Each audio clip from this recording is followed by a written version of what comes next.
Escucha este dato.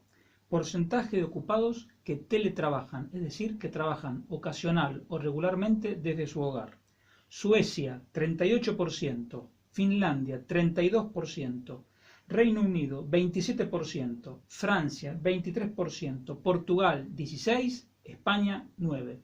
Una herramienta que ha sido clave para salvar puestos de trabajo, que permite reducir costes, mejorar la conciliación entre la vida familiar y profesional, que permite ahorrar tiempo y es muy beneficiosa para trabajadores y para empresarios, está amenazada por una regulación completamente innecesaria e intervencionista del gobierno. Empezamos.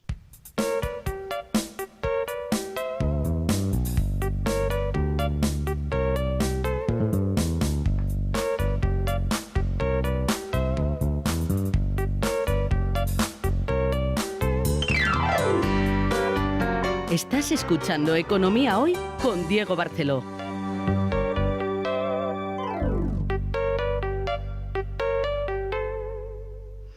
Hola, bienvenido a esta nueva edición de Economía Hoy, como siempre con la ayuda fundamental de Gaby Fernández en el control.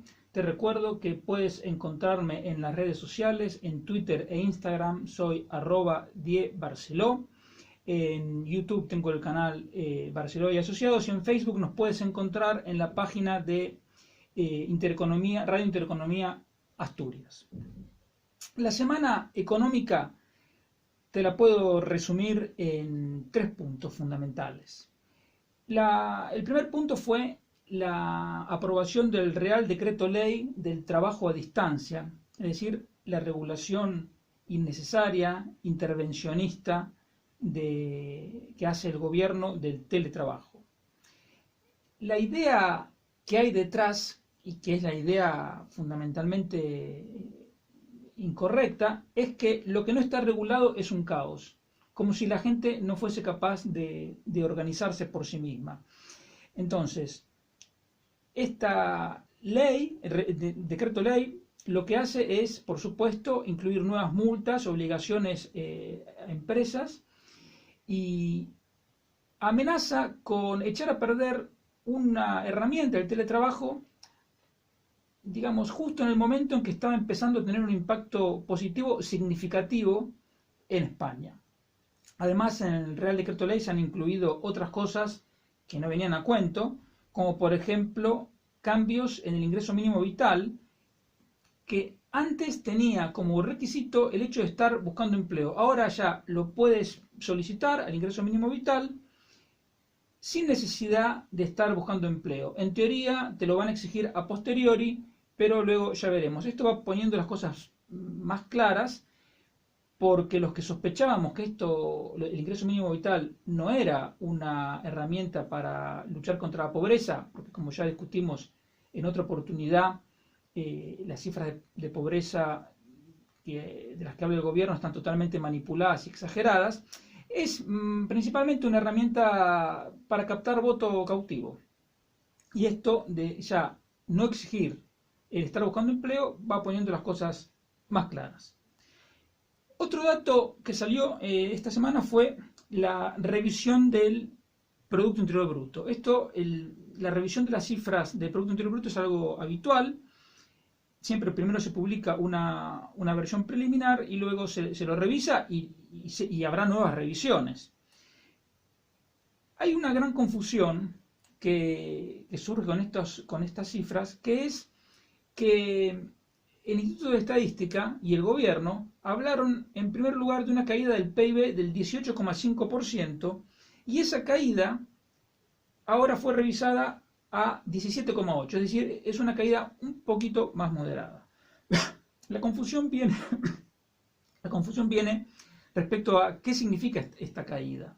Y esta caída es, en términos técnicos, es la comparación del PIB del segundo trimestre con el del primer trimestre. Pero ¿qué pasa?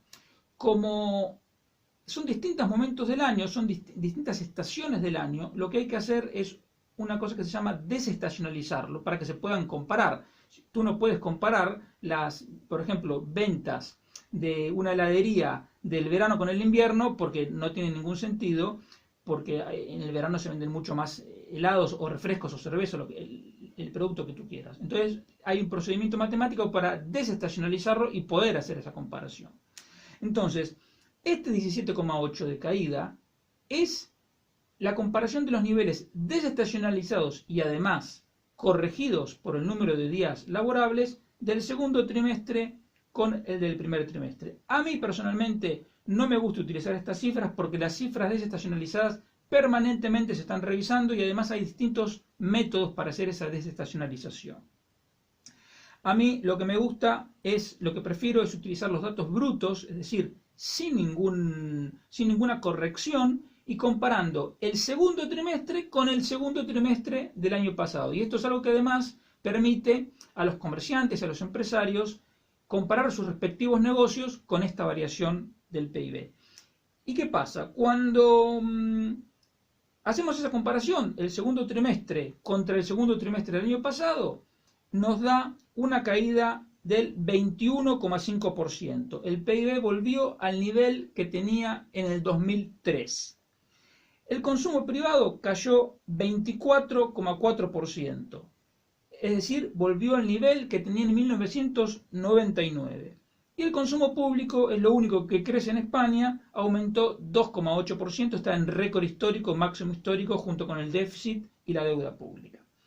Y el tercer punto importante de la semana económica son los datos de ocupación hotelera, que a pesar de que ministros del gobierno atacan continuamente a la hostelería por supuestamente ser fuente de empleos de mala calidad y como ellos dicen precarios, cuando en realidad para España es una industria fundamental.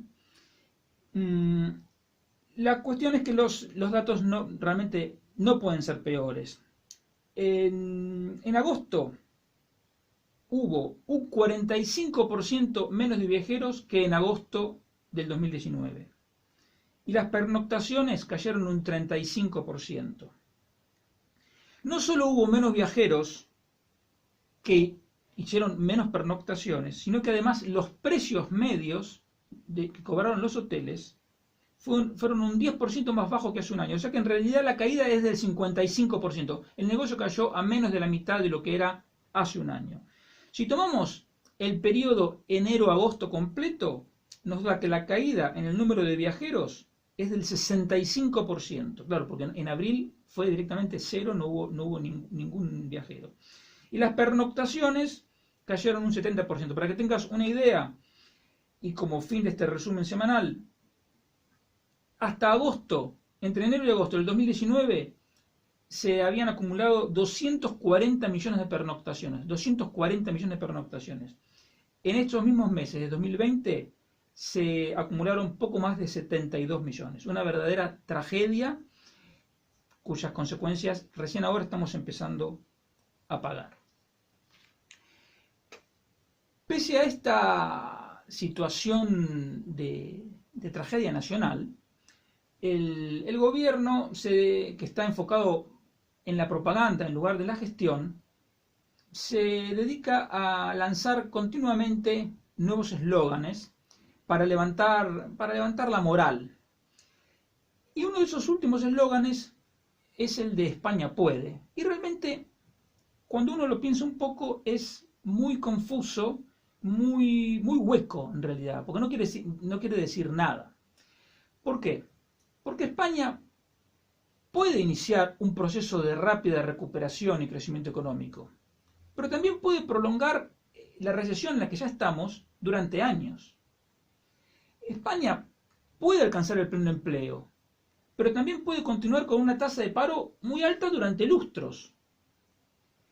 España puede cargar con el peso de una deuda pública mastodóntica más allá de donde puedan llegar nuestras vidas, pero también puede dar paso para reducirla a un nivel razonable o en todo caso que cumpla con lo que se comprometió España al firmar el Pacto de Estabilidad, es decir, que no supere el 60% del PIB, ahora está en el doble. Lo que quiero decir es que España puede hacer cualquier cosa, el futuro de España no está escrito, todo dependerá de las políticas que se decidan seguir. Por eso, la situación puede tanto empeorar hasta niveles inimaginables, como también es posible un desarrollo económico que nos ponga al nivel de los países escandinavos. Y a mí se me ocurren, para ilustrarte esto, 3 ejemplos históricos. El primero es el de la Argentina de 1860. Era un país sumido en luchas entre caudillos regionales. Sin embargo, 35 años después, Argentina era el país con el mayor Producto Interior Bruto per cápita del mundo. Otro ejemplo muy interesante es el de la Alemania de posguerra. En 1945, Alemania era un país literalmente reducido a escombros y la población no alcanzaba a recibir alimentos en cantidad suficiente para mantener la salud y trabajar por parte de las fuerzas de ocupación. Sin embargo, en los años 70, Alemania Federal o Alemania Occidental, ya era otra vez una potencia mundial. Y hay un tercer ejemplo mucho más próximo, que es el de Irlanda. En 1995, el PIB por habitante de Irlanda era menor a la media de la Unión Europea y estaba un 24% por encima de España, del PIB per cápita de España. Pero ahora Irlanda, 25 años después, tiene el segundo PIB per cápita más alto de la Unión Europea y triplica prácticamente al de España. El problema es que uno se pregunta, bueno, ¿y qué hicieron esos países? Entonces, acá es donde empieza el problema, porque hay gente que se empeña en tratar de reinventar la rueda y el agua caliente, pero tanto la rueda como el agua caliente ya están inventadas hace milenios. Y no tiene sentido perder tiempo en tratar de reinventar algo que ya está inventado. Y esto se aplica tanto a la rueda y al agua caliente como a la política económica. Lo que te quiero decir es que hasta el día de hoy solo se conoce una única manera de mejorar al mismo tiempo la vida de millones de personas, alcanzar el pleno empleo, tener salarios altos de manera sostenible. ¿Cuál es esa receta? Esa receta única. Es la acumulación de capital. El capital, que es todo aquello que apoye al trabajo humano, es decir, desde infraestructuras, carreteras, hospitales, hasta internet, ordenadores, maquinaria de todo tipo, vehículos, etc. Si todo ese capital crece más rápido que la población, va a aumentar la productividad, se creará empleo y aumentarán también los salarios. Si el capital se consume, es decir, no se invierte lo suficiente y la cantidad de capital cae porque se vuelve obsoleto, pues entonces no se creará empleo, la productividad caerá y por lo tanto caerán los salarios. Y no hay más. Entonces la pregunta relevante es, ¿qué hay que hacer para que se acumule el capital? Y la verdad es que la acumulación de capital es un proceso espontáneo siempre y cuando se den las condiciones adecuadas. ¿Cuáles son esas condiciones? La propiedad debe ser segura. La posibilidad de contratar y el acceso a los mercados deben ser libres. Los precios, esto es muy importante, tienen que ser libres. Los impuestos, evidentemente, lo más bajos posibles. Las regulaciones solo las imprescindibles. Hay que evitar todo tipo de amenazas a la estabilidad macroeconómica, con unas cuentas públicas equilibradas. Los tipos de interés no deben manipularse. El sistema financiero debe ser sólido y prudente. Y no hay que amenazar con alterar las reglas del juego de manera imprevista. Entonces, tú imagínate lo siguiente. ¿Alguien pudo anticipar en la Argentina de 1860, en Alemania del 45 o en Irlanda de 1995 estos resultados? Ni por casualidad.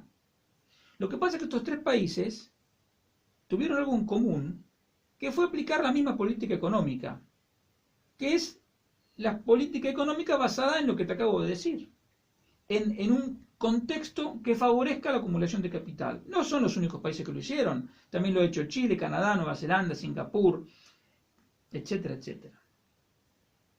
Ahora, ¿tú te imaginas a los gauchos de la Pampa de aquella época que estuvieran informados o al tanto siquiera de las ideas de Adam Smith? Ni por casualidad.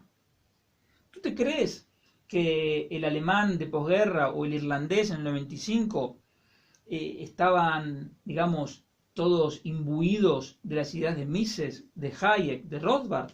Ni por casualidad. La característica de estos tres países es que tuvieron una dirigencia política y social, porque en esto también es tan importante la dirigencia social como la política, formada en las ideas correctas y que tuvo el coraje de llevarlos adelante. Es decir, no hubo ningún milagro alemán, no hubo ningún milagro argentino, ni menos aún un milagro irlandés. Hubo decisiones adecuadas basadas en teorías adecuadas. En Argentina puedo mencionar los casos de Julio Argentino Roca, Domingo Faustino Sarmiento, Juan Bautista Alberdi, o en Alemania de posguerra los casos de Konrad Adenauer y Ludwig Erhard, que fue el ministro de Economía. Entonces, volvemos al comienzo. ¿España puede? Claro que puede. Pero la verdad es que es imposible lograr nada bajo el liderazgo de un mentiroso compulsivo como Pedro Sánchez y un comunista antisistema como Pablo Iglesias. Incluso voy más allá del gobierno.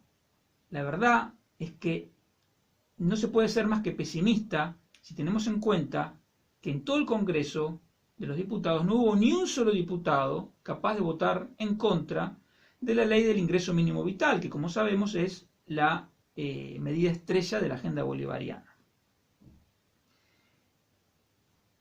Yo me acuerdo de la novela Desde el Jardín, en la que el protagonista, Charles Gardiner, decía que después del invierno siempre llega la primavera.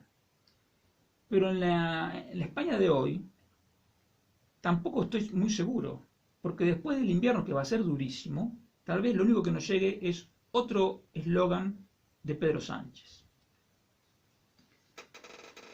Pero hay cosas que no se arreglan con eslóganes. Y una de esas cosas que no se arregla con eslóganes es el paro juvenil. En este momento, la tasa de paro juvenil es del 40%. Me refiero al segundo trimestre. En este momento seguramente sea más, pero 40%. Entonces, claro, tú puedes pensar, bueno, claro, estamos en la crisis. Bueno, no nos engañemos. Si tú haces la media de la tasa de paro juvenil, es decir, la tasa de paro de los menores de 25 años, desde 1980 hasta hoy, es decir, 40 años, el promedio te da más del 35%. Por lo tanto, la tasa de paro actual es más o menos la misma que en los últimos 40 años. A pesar de que los distintos gobiernos se han llenado la boca de que están a favor de los jóvenes, las oportunidades y tantas cosas. No, la realidad es que todos han petardeado la posibilidad de los jóvenes de prosperar en su propio país. Y en ese contexto es que dos ministros del gobierno debaten sobre la conveniencia o no de fomentar las prejubilaciones. Por un lado está el ministro de Seguridad Social, José Luis Escrivá, que dice que hay que reducir las prejubilaciones para acercar la edad efectiva de jubilación a los 67 años. Pero por otro lado, la ministra de Trabajo, la comunista Yolanda Díaz, dice que no, que las prejubilaciones son necesarias porque eso facilita el acceso de los jóvenes al mercado de trabajo. Y esta es la idea a la que me quiero referir, es eso que dijo la ministra Yolanda Díaz. Lo que quiere decir implícitamente la ministra Díaz es que hay una cantidad determinada de trabajo a realizar. Es decir, la economía española es como si fuese un restaurante con 40 mesas. Entonces, si tú quieres que trabajen más camareros, pues tendrás que quitar a uno para que entre otro. Es decir, la ministra enfoca a la economía española como si fuese un teatro o un restaurante, sí, con un aforo limitado. Pero es un enfoque absolutamente equivocado. Yo recuerdo que en 1993 se publicó un libro que causó mucho revuelo, que se llamaba El fin del trabajo, de un autor, Jeremy Rifkin, que anunciaba un futuro con desempleo alto y permanente por la robotización, etcétera, etcétera. Entonces, la solución que proponía, solución entre comillas, era distribuir las horas. Es decir, obligar a la gente a trabajar a tiempo parcial de modo de dejar un hueco para todos. Y esta idea también llevaba implícita la idea de que hay una cantidad dada de trabajo a realizar y que más de eso no se puede hacer. Por supuesto que esta solución de Jeremy Rifkin nunca se logró aprobar, solo Francia cometió la osadía de aprobar, aunque después la descafeinó, la semana laboral de 35 horas. Porque si tú reduces un 30% o más las horas trabajadas, pero obligas a mantener los salarios en el mismo nivel, lo único que conseguirías es una quiebra masiva de empresas, y eso lo pueden ver hasta los socialistas de todos los partidos. Entonces, al final, esa idea de Jeremy Rifkin quedó afortunadamente en la nada. Ahora, piensa esto. ¿Tú eres capaz de mencionar un producto, un servicio que se pueda hacer sin trabajo humano? Bueno, puedes pasar 10 años si quieres pensando, pero no lo vas a encontrar, porque simplemente el trabajo humano es un factor de producción irreemplazable. No hay ninguna mercancía, ningún servicio que pueda producirse sin la participación del trabajo humano. Y al mismo tiempo, sabemos que las necesidades humanas son ilimitadas. Por ejemplo, ¿tú tienes la casa de tus sueños o te gustaría una casa más grande o en otra ubicación o te gustaría tener una segunda residencia? ¿Tú tienes toda la ropa que quieres, el móvil que quieres, el ordenador que quieres, los muebles que quieres, los electrodomésticos que quieres o te gustaría cambiar alguno o comprar alguno que no tienes? Y lo mismo puedes pensar con los servicios. ¿Tú vas a cenar fuera todas las veces que quieres o algunas veces te restringes? ¿Vas al cine todas las veces que quieres? Etcétera, etcétera, etcétera. Todos esos deseos insatisfechos que hay son una demanda potencial que implica que hay muchísimo trabajo por hacer y hay millones de puestos de trabajo por crearse. Muchísimo trabajo por hacer y millones de puestos de trabajo por crearse. La pregunta es, si hay toda esa demanda potencial y todo ese trabajo por hacer, ¿por qué no surgen las empresas para aprovechar esas oportunidades? ¿O por qué las empresas que hay ahora no crecen, no invierten para aprovechar esas oportunidades? La respuesta, lamentablemente, es muy simple. Porque no les dejan. Altos impuestos, regulaciones múltiples y cambiantes y en distintos niveles, porque tienes que lidiar con la regulación del ayuntamiento, de la autonomía, del gobierno nacional, de Europa, etc. Amenazas permanentes a la estabilidad macroeconómica con un déficit fiscal, deuda pública en récords históricos. Amenazas políticas continuas de separatismos que dicen que van a volver a hacer un golpe de Estado. El gobierno que se lo facilita porque le quiere reducir la sanción, digamos, el delito de sedición. Ataques a la independencia judicial. Todo eso y muchísimas cosas más. Las regulaciones innecesarias como la del teletrabajo que mencionaba antes. Todo eso y muchísimas más cosas como prohibición, licencias, cupos, trabas a la competencia, legislación laboral francamente mejorable, etcétera, etcétera, etcétera. Todo eso es un cóctel que desalienta la inversión productiva. El que invierte hoy en España es un héroe. Pero lamentablemente, sin inversión productiva, no hay ni empleo ni pueden crecer los salarios.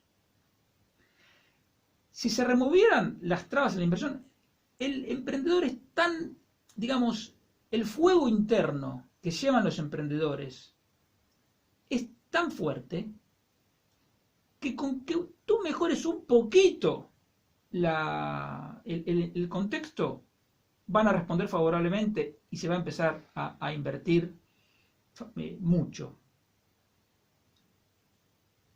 Y si se removieran esas trabas a la inversión, o algunas, como digo, o incluso menos aún todavía, con que se les diera la expectativa de que se van a remover esas trabas a la inversión, no solo habría empleos para los jóvenes, sino que las personas con más experiencia, que están más cerca de jubilarse, tendrían incentivos para prolongar voluntariamente su vida laboral. El mercado laboral español necesita de todos, de la experiencia de unos y de la energía de los jóvenes. No podemos prescindir de nadie. La tragedia es que, pese a encontrarnos en la peor crisis económica y sanitaria, como mínimo, digamos, para ser benévolos, como mínimo desde la guerra civil, pero si nos limitamos a los tiempos de paz, digamos, hay que irse bastante más allá de un siglo, el gobierno de Pedro Sánchez no solo carece de plan, sino que multiplica las amenazas a la inversión. Quiere derogar la reforma laboral, subir los impuestos, sigue poniendo regulaciones innecesarias, etc. E incluso, no conforme con todo eso, busca el apoyo de partidos que promueven la desmembración territorial del país. Con políticas adecuadas, España puede aspirar al pleno empleo y al bienestar para todos.